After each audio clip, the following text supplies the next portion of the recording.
बहुत बड़ा हादसा हो सकता था और बहुत माहौल भी खराब हो सकता था अगर हम खुद को काबू में ना रखते। एक वाकया आपको सुनाने लगा हूं, यह वीडियो पहले आप देखिए, उसके बाद आपको बताता हूं।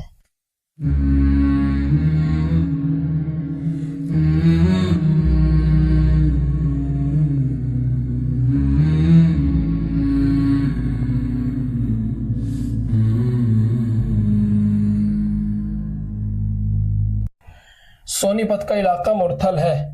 वहां एक दिन हम गए किसी काम से, और वहां जाकर जो है एक बहुत बुरा वाकया हमारे साथ हुआ, वो आपको बताना चाहता हूं।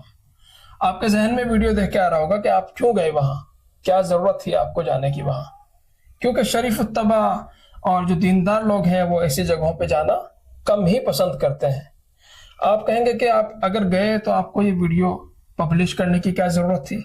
सवाल करते हैं लोग, और बनता भी है सवाल करना। तो मैं आपको बताना चाहता हूं, ना तो हम वहां किसी शौक में गए थे, ना ही हमें कोई ये था कि भाई वहां रेस्टोरेंट में जाना है, वहां फोटो खिंचवाना है। इस तरह का कोई हमारा मकसद हरगिज नहीं था। क्यों गए थे? दरअसल मेरे मोबाइल पे एक ऐड आया, उसमें लिखा हुआ था कि आप अपनी पुरानी गाड़ी यहाँ बेच सकते हैं, और नई गाड़ी अगर आप लेंगे तो उस पर भी आपको डिस्काउंट अच्छा मिलेगा। यानी नई का मतलब चली हुई उनके यहाँ से अगर लेंगे तो उस पर भी अच्छा डिस्काउंट वो देते हैं। मैंने कहा कि मुझे ये पुरानी गाड़ी है, इसको तो बेचना है ही, चलिए देखते हैं अगर वो सही वैल्यू लगाते हैं। तो मैंने अपने यहाँ से अप्लाई किया, अपॉइंटमेंट बुक किया, और पता चला कि आसपास में उसका कोई शोरूम नहीं है, और यहाँ से करनाल या तो है या फिर नजदीक पड़ रहा था मुरथल। तो इस वजह से हमें वहां जाना पड़ा। हम गए वहां, हमारी गाड़ी का इंस्पेक्शन चल रहा था। एक शोरूम के बाहर काफी बड़ी जगह है, बहुत सी दुकानें हैं वहां। तो वहां जैसे हम खड़े हुए थे और देख रहे थे प्रोसेस को, तो एक बहुत बुरा वाकया ये हुआ कि वहां कुछ शरपसंद अनासिर स्कॉर्पियो गाड़ी में सवार थे, बैठे हुए थे, ड्रिंक कर रहे थे, खाना पीना उनका चल रहा था। जैसे उनकी हमारे ऊपर नजर पड़ी, टोपी वाले को देखकर उनके शरीर दिमाग में शरारत के वलवले उठे, और मेरे तरफ उन्होंने उंगली इस तरह करनी शुरू कर दी। जब वो मेरे सर की तरफ उंगली कर रहे थे तो मुझे लग रहा था कि शायद मेरी टोपी पे कुछ लग गया। तो वो मुझे बता रहे हैं कि भाई इसको साफ कर लो, या कुछ भी ऐसा हो सकता था।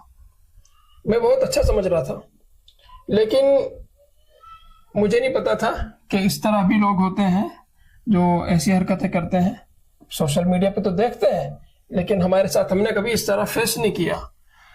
खैर, मैंने कहा भाई क्या क्या कह रहे हो?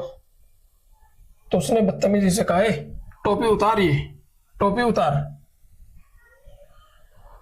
मैं चुप रहा। मैंने पेशेंस से और इत्मीनान से काम लिया, अपने आप को काबू में किया। तो गुस्सा तो आता ही है, जाहिर सी बात है। लेकिन मैं जिस कंपनी में गया था वहां सिक्योरिटी गार्ड को मैंने कहा, भाई ये क्या कह रहा है, इसकी बात सुनो। तो वो कहने लगे, सर आप यहाँ खड़े मत होइए, आप जो है आइए हमारे ऑफिस में बैठिए और इनकी बातों पे ध्यान मत दीजिए। खैर, उन्होंने मुझे अंदर बुला लिया, मैं बैठ गया। मैंने अपने साथियों से कहा, मैंने कहा इनकी गाड़ी का फोटो ले लो, इनका भी फोटो ले लो, हम इन पर कार्रवाई करेंगे। क्योंकि अल्हम्दुलिल्लाह टीम हमारी बहुत एक्टिव है, और जो गड़बड़ करता है उसको ऐसा सबक सिखाते हैं कि वो याद रखता है हमेशा। अब मैं उनको कह के वो कंपनी वाले मुझे अंदर लेके चले गए, और अंदर ले जाने के बाद वो भी चले गए वहां से, जो गाड़ी वाले थे। और वो लोग जो मेरे साथ थे वो समझ नहीं पाए मैंने क्या कहा उनको फोटो खींचने के लिए। वो उन्होंने ये भी सीन नहीं देखा जो टोपी उतारने के लिए उसने मुझे कहा था। अगर उस दिन हम जरा सी भी उनसे बहस करते या जरा सा भी कुछ कहते, दूसरे इलाके में हम थे, तो बहुत हादसा भी हो सकता था, और हम पुलिस को भी कंप्लेंट कर सकते थे, और मतलब कुछ भी हो सकता था।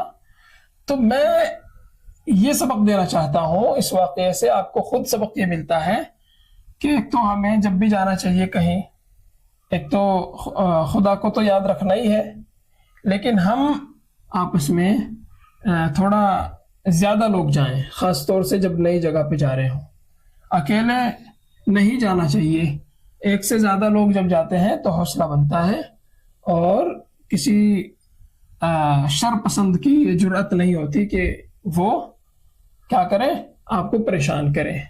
दूसरी चीज़ यह है कि अपने आप को आगाह करें, कानून की जो धाराएं हैं जिससे आप अपना बचाव कर सकते हैं उनका आपको पता होना चाहिए। और जो जो इमरजेंसी ऑप्शंस हैं जैसे कि 112, और एम्बुलेंस के लिए आप 108, और दूसरी सर्विसेज हैं, और पुलिस स्टेशन वगैरह भी जाके अगर आपको कंप्लेंट करनी पड़े तो आपको कंप्लेंट करनी ज़रूर चाहिए और अपना बचाव आपको करना चाहिए। और खामोशी के साथ, अगर आप अकेले हैं, आपके खामोश रहने से माहौल सही रह सकता है, तो आपको फिर खामोश रहकर बचाव करना चाहिए। अच्छा, यहाँ पे जितनी देर आपने वीडियो में देखा है सिर्फ इतनी देर में रुका था इस रेस्टोरेंट में, क्योंकि यहाँ म्यूजिक वगैरह वाला इस तरह का माहौल था। मैं बुरा नहीं कह रहा हूँ, जिन लोगों को अच्छा लगता है ठीक है, मगर यह है कि दीनी एतबार से तो शायद कि ये मुनासिब है ही नहीं इस तरह की जगहों पर जाना। तो आज यही मैं कहानी आपको बताना चाहता था। हो सकता है कुछ ना कुछ समझ में आया हो। इंशाल्लाह फिर मिलेंगे एक और वीडियो में एक नए वाक़े के साथ। वस्सलाम।